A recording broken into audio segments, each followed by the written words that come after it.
Olá! Tô tão feliz! Segundo episódio do Virando a Chave com a Lu Carmo. E o tema de hoje é: quem é a nossa cura? Tô tão feliz da resposta do primeiro episódio. E quem tá aqui comigo hoje é ele, o Fernando de Carvalho, nosso psicólogo, que tá tentando nos ajudar a entender a nossa mente. Fernando, obrigada por estar aqui conosco novamente. Fala um pouquinho pra gente. Eu que agradeço, né, esse segundo contato, né, que estamos tendo com o público aí fora, e vamos tentando, mediante as nossas condições, clarificar um pouco essas questões tão importantes para o nosso dia a dia, para o nosso caminhar nesse mundo, nessa existência. Então eu trago Quem é Tua Cura? Eu trago a música do Renato Russo. A música do Renato Russo, onde ele fala no Mais Uma Vez, o nome da música. Se você quiser alguém em quem confiar, confie em si mesmo. Olha essa letra. Se você quiser alguém em quem confiar, confie em si mesmo. E aí, Fernando, de quem é a responsabilidade da cura? Quem é que é a cura? Começar os trabalhos com Renato Russo é sempre um grande motivo de muita felicidade, né? E realmente essa facilidade que ele tinha de compor, que a gente traz muito conteúdo das suas músicas para a nossa realidade e pode utilizar assim como ajuda, né? Então, a responsabilidade da nossa vida, muitas vezes nós jogamos para o externo. A responsabilidade da nossa vida, muitas vezes a gente coloca para o outro, para o pai, para a mãe. Claro que o pai e a mãe têm sua contribuição, como sempre teve desde a infância. Mas tem um momento da nossa vida que a gente chega a ficar mais maduro, que a gente precisa realmente crescer, não só no corpo físico. O corpo físico ninguém consegue parar, ele vai crescer de um jeito ou de outro. Mas a gente precisa também crescer na parte interna, no emocional.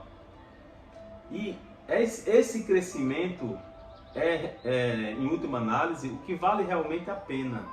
Esse crescimento emocional. Então,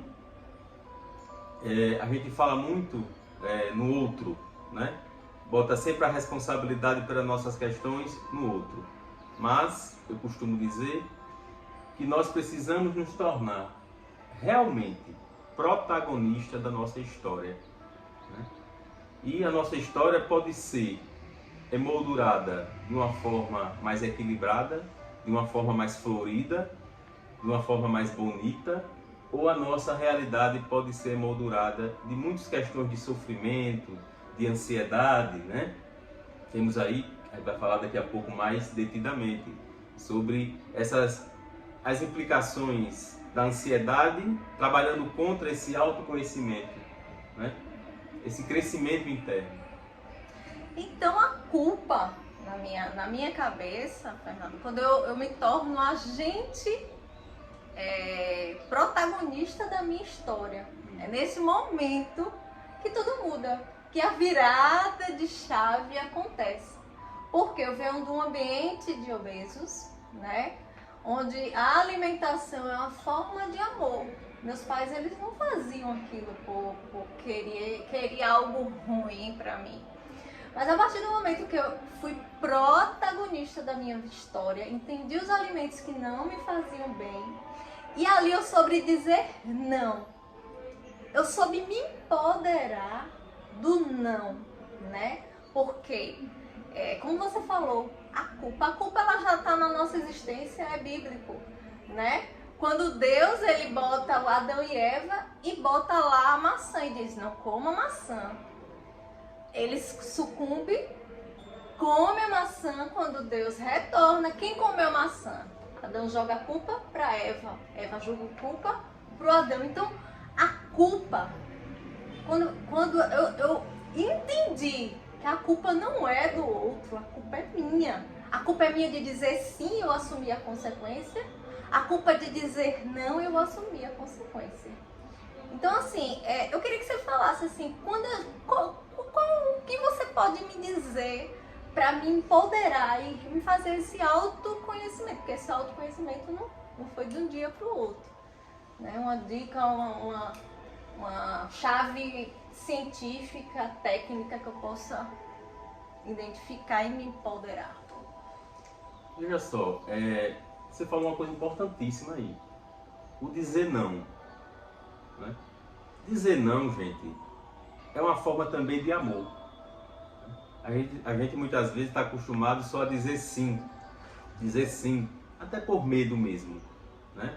Por medo da reação do outro. Por dizer sim, por medo da reação do outro. Mas o dizer não é uma forma de amor. Principalmente amor conosco mesmo. Às vezes a gente não quer ir para um local porque não gosta do ambiente e não tem essa coragem de dizer não. Né? Agora, o não, tem várias formas de você dizer esse não. Né? De uma forma agressiva. Né? Então, o não tem que estar emoldurado sempre de respeito, de falar baixo, de passar para o outro porque você não está interessado nessa questão. Né? Mas você falou aí também na questão desse empoderamento. O empoderamento, ele é uma construção. O empoderamento, conseguiu o empoderamento, já está pronto. É uma escadinha, né? Isso, o empoderamento é uma escadinha, é o dia a dia. Né? É a gente crescer, andar realmente para frente. E esse não, a gente precisa dizer não como uma forma de amor também, principalmente a nós mesmos. Então, tem vários caminhos que a gente pode utilizar para esse empoderamento. Né? Estar bem comigo mesmo. Primeiramente, se autoconhecer. Me permitir, né? Isso, se permitir. Se autoconhecer. Né? Talvez a chave da questão seja esse autoconhecimento. Esse autoconhecimento que a gente fala tanto. Né? A gente, às vezes, já usou isso até de um termo, até de dizer toda hora. Se autoconheça, se autoconheça. Mas Corre da vida, às vezes não deixa, né? Isso. Mas o autoconhecimento, ele é um grande desafio. A gente percebe isso na psicoterapia com os pacientes. É um grande desafio. Por quê? Porque temos todos dentro de nós, todos, né? Salvo algumas raríssimas exceções, luz e muita ainda sombra, né? Que são as nossas imperfeições. E quando a pessoa, vou dar o exemplo da psicoterapia, porque é laboratório, é o que a gente está vendo lá, é fato. Né? Alguns pacientes, não poucos, né? Quando eles estão na terapia, quando eles vão na sequência das sessões, dias e dias e dias, às vezes meses e às vezes anos, mas quando eles entram em contato com esse material de sofrimento, geralmente eles correm. Espelho, né? Quando ele se vê no espelho. Geralmente na outra sessão ele já não vê mais.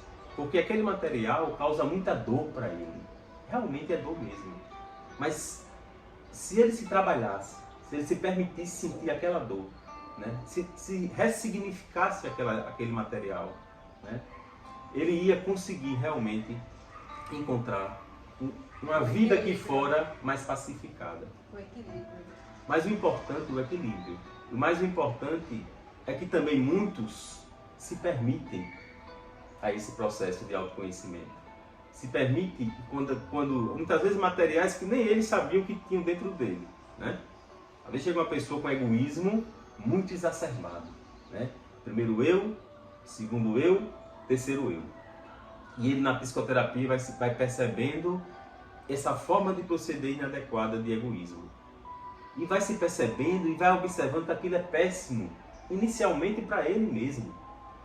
E vai se modificando, e vai se modificando, e vai se modificando.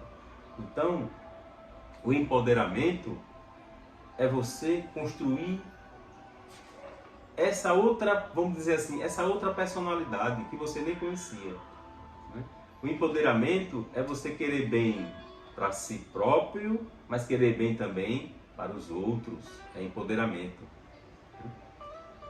Então, basicamente, né, a gente precisa caminhar com esses pensamentos. Então, autoconhecimento é você trazer a consciência né? Que às vezes você, como você disse, em psicoterapia, o paciente ele tá ali, se enxerga no espelho, mas aí ou ele enfrenta o espelho, ou ele abandona o tratamento, né? E é isso. Inclusive eu contando, eu ouço relatos diariamente de clientes, né? Meus clientes, eles têm essa problemática, como eu, da obesidade. Atendendo essa semana uma cliente que ela diz que vive um ambiente tóxico, ela vive que as pessoas empurram comida, você tem que comer numa festinha e ela não querendo, você tem que comer, ou seja, o não dela não está enraizado, porque as pessoas que de fato insistem não são pessoas que a amam, né? Porque quando você diz não pra mim, as pessoas têm que começar a respeitar o limite do outro. Nesse momento, você começa a invadir o meu limite. A gente tem que identificar porque eu vou fazer para agradar. Não, você tem que fazer pra você tem que se amar, tá? Então, Fernando, eu queria assim que você me desse dicas assim de como eu posso, né, num ambiente que eu veja que eu vou estar, minha consciência vai estar fora do ar e que eu sucumba a dizer sim ao alimento ou a determinada atividade que eu sei que vai me prejudicar. Muito bem. Veja só, você colocou a coisa num caminho muito interessante, né? Veja, a gente continua com a sua construção de palavras, a gente continua botando a culpa no externo, né? A gente continua botando a culpa no externo. Por mais adverso que seja esse ambiente, porque muitas vezes o ambiente é adverso mesmo, né? Desafiador, porque a gente está querendo, por exemplo, na questão da dieta, né? De querer manter uma alimentação saudável. E se a gente tem uma família que não está nem aí para isso, não está nem aí, vai ficar mais difícil. Mas, mesmo assim, nessa dificuldade, a gente não vai poder projetar a nossa responsabilidade nesse outro. Comi porque fulaninho insistiu tanto.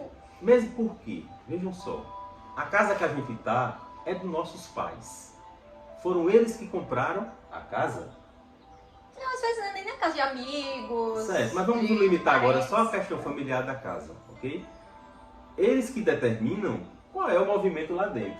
Queira a gente ache bom ou não, né? Mesmo que eles estejam no erro, se eles quiserem continuar aquela prática, é uma decisão deles que, em última análise, a gente precisa respeitar. Mesmo que eles estejam no erro. A gente pode tentar modificá-los.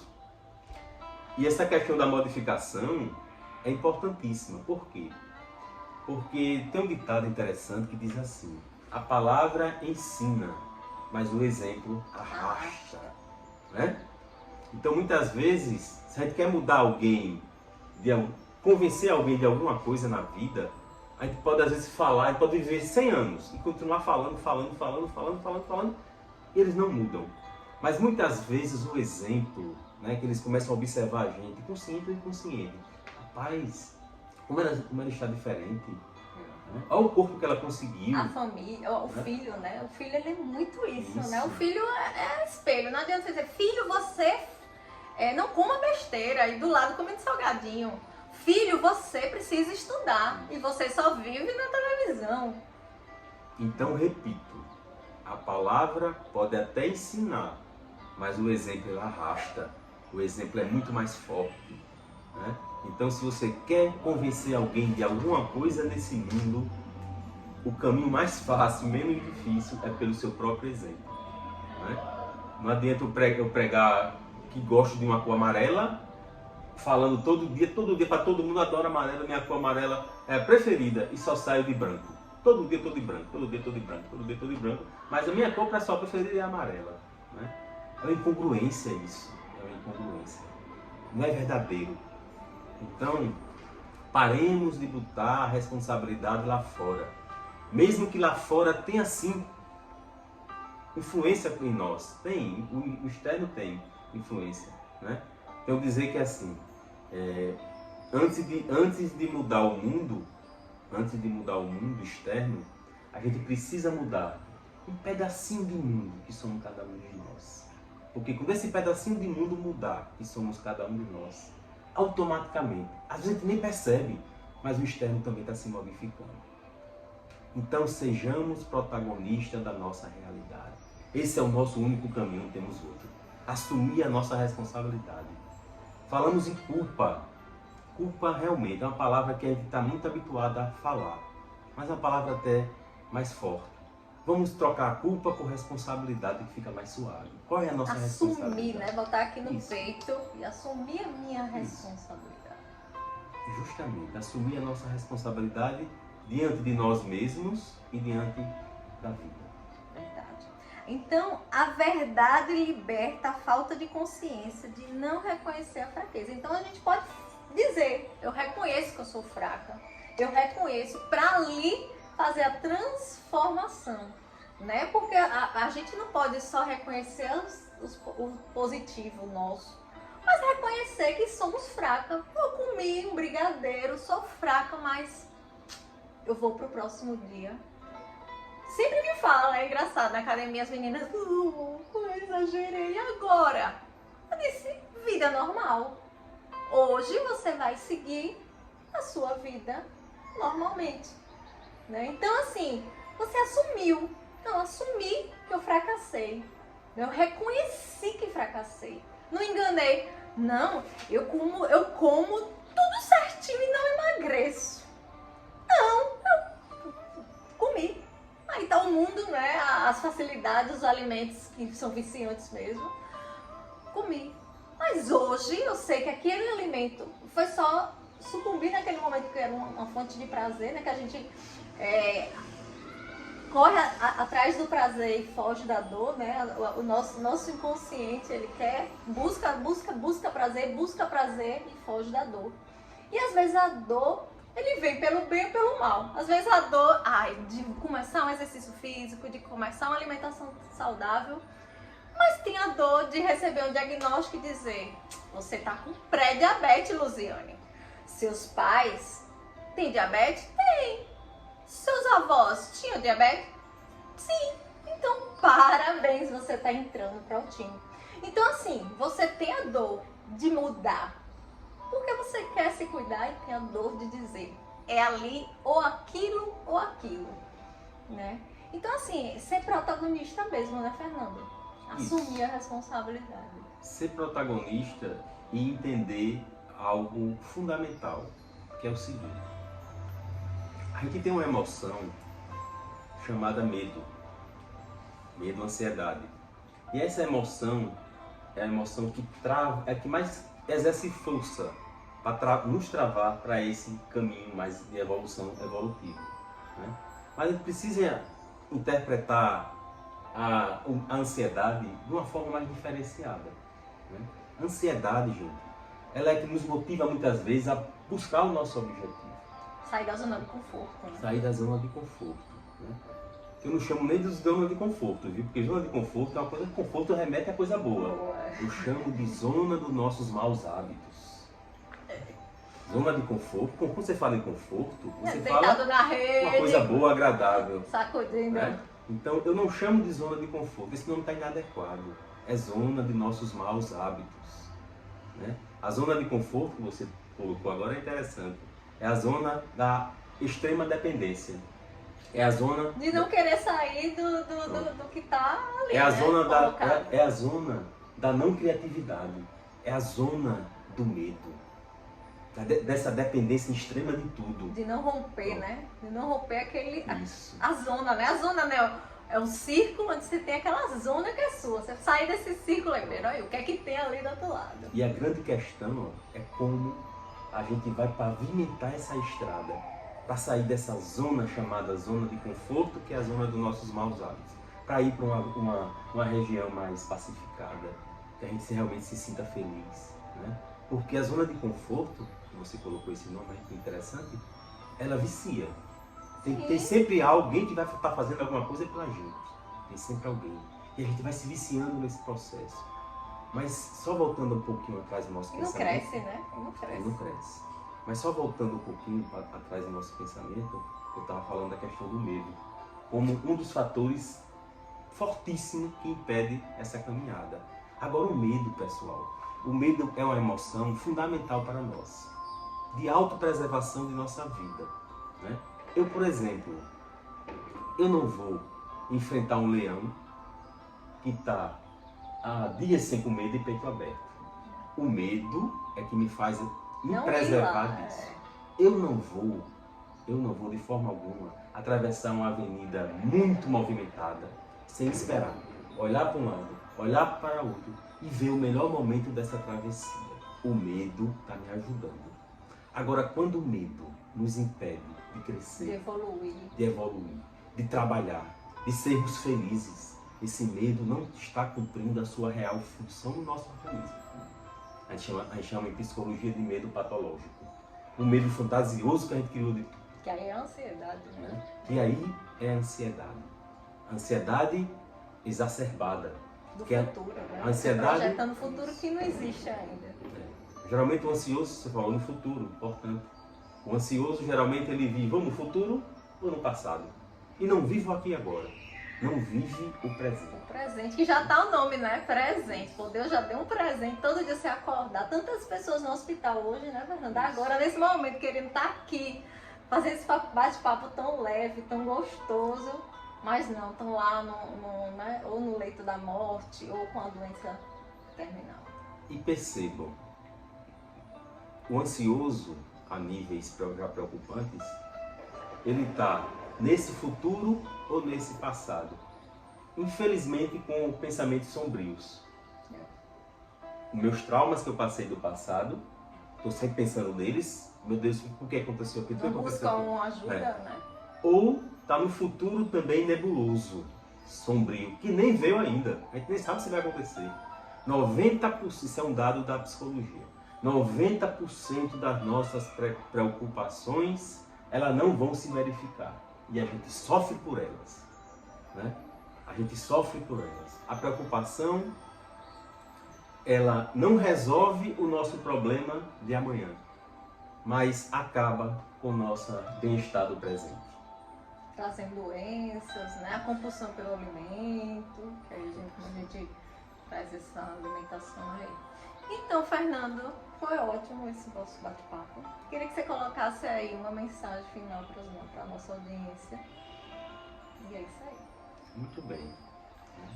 A autorrealização, ela está aberta para todos. Muitas vezes somos nós mesmos que fechamos a porta e viramos a trinca para poder fechar a chave. Diz que a felicidade, ela não entra em portas fechadas, e não entra mesmo não. Só que essa porta, muitas vezes, na grande maioria das vezes, somos nós mesmos que fechamos. Que tem a chave. Então, deixemos a porta aberta, porque a felicidade, ela vai entrar. Okay? Força para todos, vamos em frente, né? Por mais difícil que a gente esteja vendo o mundo aí fora, mas se o mundo fora está doente, vamos conservar o nosso mundo interno mais sadio, mais pacificado. E obrigado por essa oportunidade. Virando a chave com o carbo. E eu termino de novo parafraseando Renato Russo. Confie em si mesmo. Essa é a chave de hoje. É nela que está a sua cura. É isso aí, vem comigo.